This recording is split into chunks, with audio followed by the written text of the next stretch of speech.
Туулган күнүңөр кут болсун, башыңарга бакыт кут консун. Жалпыбыз менен бир болуп чыккан жашыңар кут болсун деген сөздөрдүн коштоосунда Жалал Абад облусунун Окен районунун Сакалды айыл өкмөтүнө караштуу Кызыл Аскер айылынын ардактуу тургундары Мансурбек менен Сыймыктын 20-апрель күнү ууда кирип келген туулган күндөрү менен куттуктайбыз.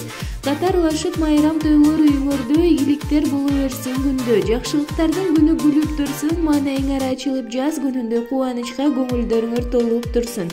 Каалаган максаттарыңар орундалып, жараткан тилектериңерди угуп турсун. Сиздерге бекем ден соолук, бакубат жашоо, мол рызкы, узак өмүр каалайбыз деп жакындары Наргиза, Ырысбек, Гүлжамал, Нуржамал, Мунарбек куттукташат. Бүгүн майрам, бүгүн сенин күнүң, айтылар калоолор ырларда сен үчүн.